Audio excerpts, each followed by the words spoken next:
Viewers, আসসালামু আলাইকুম। আমি নাজনীন তৌহিদ আপনাদেরকে আজকে দেখাচ্ছি ভাপা ইলিশ কিভাবে করতে হয়। আজকে রান্নাটি মূলত ভাপা ইলিশ হলেও এটি আমার নিজের রান্না নয়, আমরা দুজনে রান্না করেছি। এটি আমাকে শিখিয়েছেন আমার বিআইন, মানে আমার ছেলের শাশুড়ি। উনি যদিও ক্যামেরার সামনে আসছেন না, উনি আমাকে খাওয়ানোর জন্যই মাছটি রান্না করবেন বলেছিলেন। তো ওনাকে নিয়ে আমরা দুজন মিলে এই মাছটি রান্না করেছি, তাই আপনাদেরকে দেখাচ্ছি।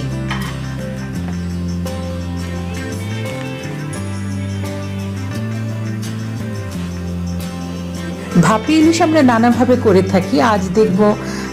আজ করব আমরা প্রেসার কুকারে ভাপে ইলিশ। প্রেসার কুকারে ভাপে ইলিশ করলে একেবারেই কাঁটা মুক্ত হয়।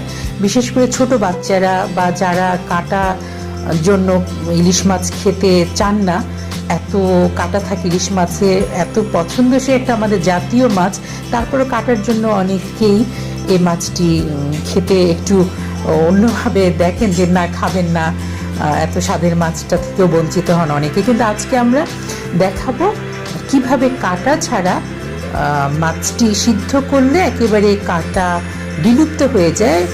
অর্থাৎ প্রেসার কুকারের সিদ্ধে কাঁটাটা এমন হয় যে কেউ মাছটি খেতে পারে, কাঁটাটা একেবারে নরম হয়ে যায়। তো আজ আমাদের কি কি লাগছে তা আমরা বলছি। প্রথমে লাগছে, দেখতেই পাচ্ছেন এখানে ইলিশ মাছ আছে 1 কেজির উপরে, প্রায় 1.5 কেজি ওজনের বড় একটি ইলিশ নেওয়া হয়েছে।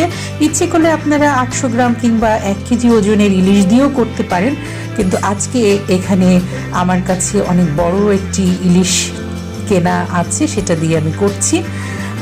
আর এটি করতে ইলিশ মাছ তো লাগছে, এছাড়া যা যা লাগছে দেখাচ্ছি। মশলার মধ্যে লাগছে পেঁয়াজ কুচি লাগছে, এখানে পেঁয়াজ কুচি রেখেছি। পেঁয়াজ কুচি 1 কাপের মতো পেঁয়াজ কুচি, 5-6টি পরিমাণ কাঁচামরিচের মাথাটা আমি একটু চিড়ে নিয়েছি, একেবারে দুফালি করা হবে না, একটু চিড়ে নেওয়া।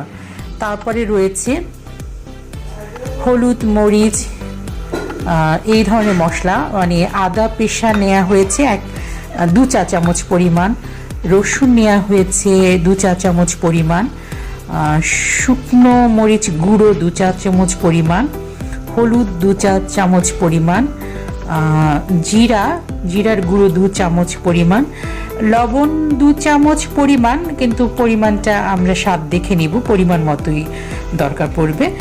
আর তারপরে রয়েছে তেল, প্রায় আধা কাপ পরিমাণ তেল। এই হলো আমাদের উপকরণ। এখন আমরা চলে যাচ্ছি রান্নায়।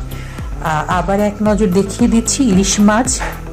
ও আচ্ছা, আরেকটি কথা বলা হয়নি, এর সাথে আরেকটি উপকরণ থাকছে টমেটো সস অথবা টমেটো।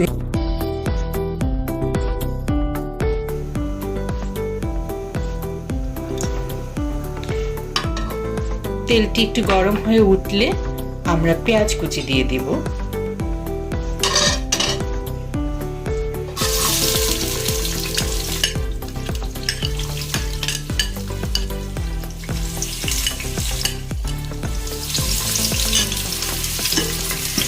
পেঁয়াজটি খুব বেশি ভাজবো না, বেরেস্তার মতো অনেকটা করব, ঠিক বেরেস্তা হবে না, একটু লালচে আকারের ধারণ করলে আমরা অন্যান্য মশলা দিব।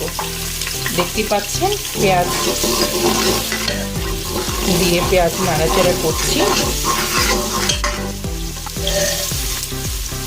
জালটা একটু বাড়িয়ে দিচ্ছি, মাঝারি আঁচে রান্নাটা হবে।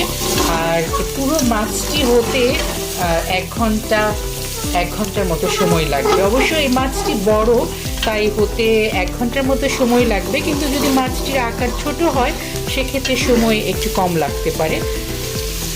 তো আমাদের পেঁয়াজ ভাজা হচ্ছে, আর এটি রান্না হতে আমাদের পানির পরিমাণ লাগবে 1 থেকে 1.5 কাপ পরিমাণ পানি দিব। মাছটি যেহেতু বড় তাই একটু পানি বেশি দিচ্ছি, আবার মাছটি ছোট হলে পানি সে পরিমাণে দিবেন। পেঁয়াজ বেশ ভাজা ভাজা হয়ে গেছে, প্রায় 2 মিনিট সময় নিয়ে আমরা পেঁয়াজটা ভেজেছি। এবার পেঁয়াজ ভাজার মধ্যে একে একে বাটা মশলাগুলো দিচ্ছি। জাল কিন্তু বেশ মাঝামাঝি রাখা হয়েছে। রসুন বাটা দেওয়া হলো, আদা বাটা দেওয়া হলো, এরপরে মরিচ গুঁড়ো,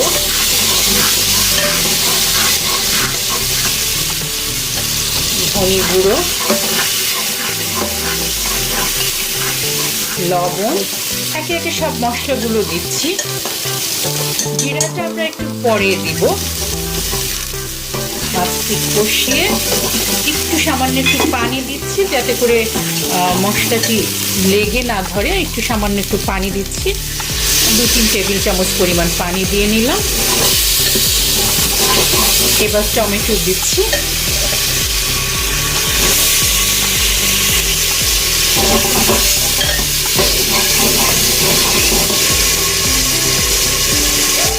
এবার কাঁচামরিচ দিয়ে দিলাম।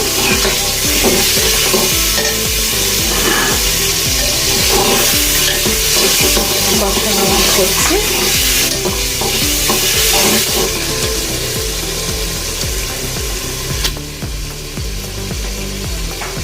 বেশ বড় সাইজের ইলিশ মাছ দেখতে পাচ্ছেন। ইলিশ মাছটিতে ডিম ছিল। যারা খেতে পছন্দ করেন তাদের জন্য তো এটা ভালো লাগবেই। আবার অনেক সময় যে মাছে ডিম হয় না তা দিয়েও করতে পারেন। মোট কথা নিজের উপরেই নির্ভর করছে আপনি মাছটি কেমন খাবেন। অনেক সময় ডিম অনেকে আছেন আলাদা করে রাখেন, আবার অনেকে মাছের সাথে ডিমটা রান্না করেন। এতে মাছ এবং মাছের সাথে ডিমের স্বাদ দুটোই পাওয়া যায়। তো মাছটি দিয়ে কষিয়ে নিচ্ছি।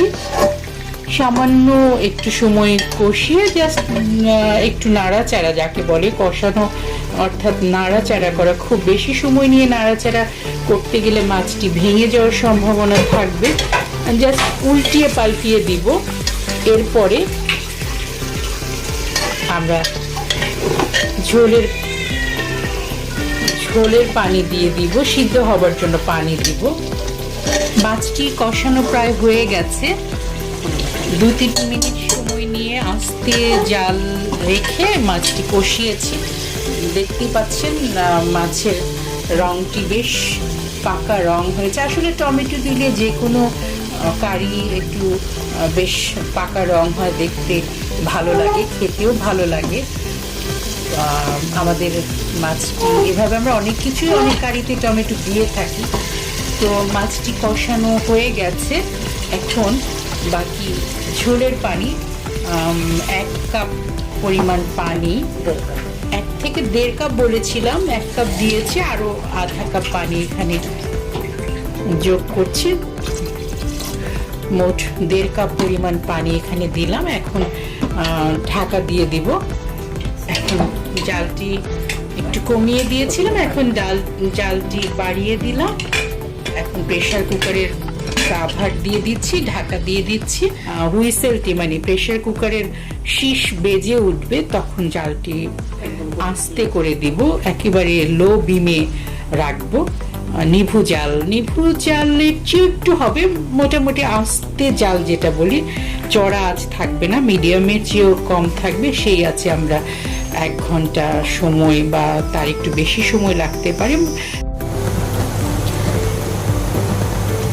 প্রেসার কুকারের ঢাকনাটা খুলে নিচ্ছি।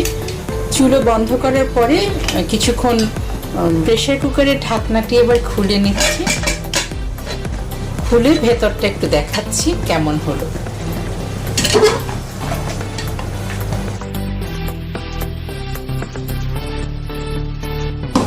দেখে নিলেন ভিউয়ার্স, আমাদের রান্নাটা দেখে নিলেন। আমাদের জিরা দেওয়াটা বাকি ছিল, শুরুতে আমরা জিরা দেইনি। অনেকে ইলিশ মাছে জিরা দেন না, আবার অনেকে দেন, কিন্তু আমরা দিচ্ছি। এখন চুলাটা অফ করার পরে, প্রেসার কুকারের ঢাকনা খোলার পরে আমরা যে জিরাটা দেবার কথা ছিল সেই জিরা গুঁড়োটা দিয়ে দিচ্ছি। দিয়ে নাড়িয়ে চাড়িয়ে নিচ্ছি।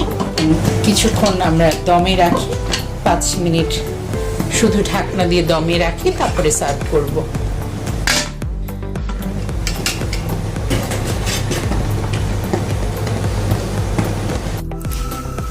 ভিউয়ার্স, এই যে তৈরি হলো আমাদের ভাপা ইলিশ। আমাদের বলতে এখানে বলেছিলাম আমার বিয়াইন, ছেলের শাশুড়ি এবং আমি দুজনে মিলে আমরা এটি রান্না করেছি। সমস্ত all credit goes to my বিয়াইন। তো আপনারা যদি উপকৃত হন তাহলে আমাদের রান্নাটি সার্থক হবে, আমাদের ভালো লাগবে। আশা করি আপনাদের ভালো লেগেছে এবং আপনারা এটি করে খাবেন। তো তার আগে আমি নিজে একটু, আমার বিয়াইন আমাকে বলছেন, যেহেতু আমার জন্য উনি মূলত রান্নাটি করতে চেয়েছেন বা করেছেন, আমি ওনার সহযোগী ছিলাম, তো সেজন্য উনি মাছের মাথাটি পুরো মুড়োটি আমাকে খাওয়াতে চাচ্ছেন। আমিও আপনাদের সাথে মাছটি খাবো, এই জন্য আপনাদেরকে বোঝানোর জন্য যে প্রেসার কুকারে ভাপা ইলিশ করলে তা কতটা কাটা মুক্ত হয়। কাটা মুক্ত তো ঠিক হয় না, কাটাটা একেবারে ভেতরে সিদ্ধ হয়ে যায়, যা বাচ্চারা, বুড়ো যারা আছেন, আমাদের মুরব্বী, তারা সবাই যাতে মাছটি খেতে পারে সেজন্য এভাবে রান্না করা। তো আমি এখন খেয়ে দেখাচ্ছি মাছটি কেমন হলো।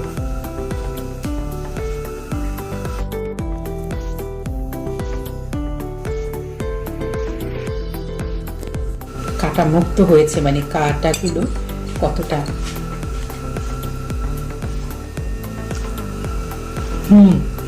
এটি আসলে বিশ্বাস করানো যাবে না।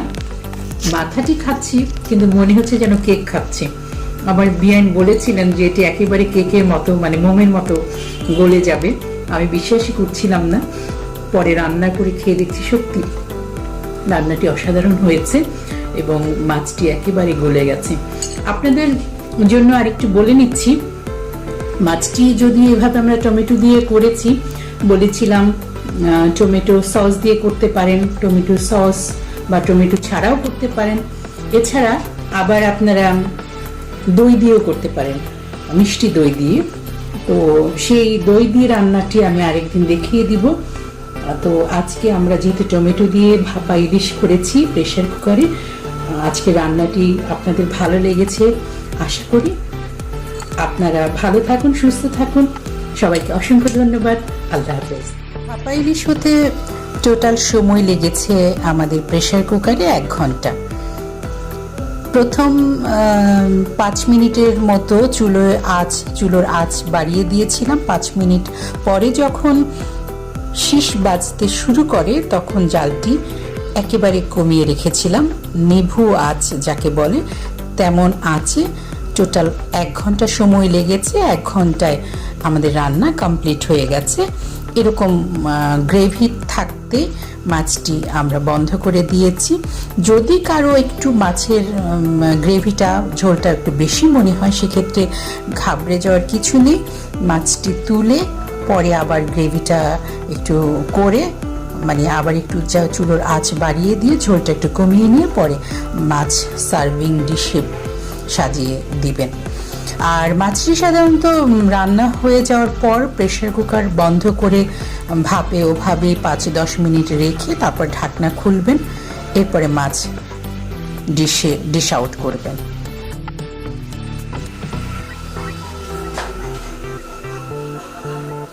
এই হচ্ছে আমাদের ভাপা ইলিশ, আজকের রান্না ভাপা ইলিশ।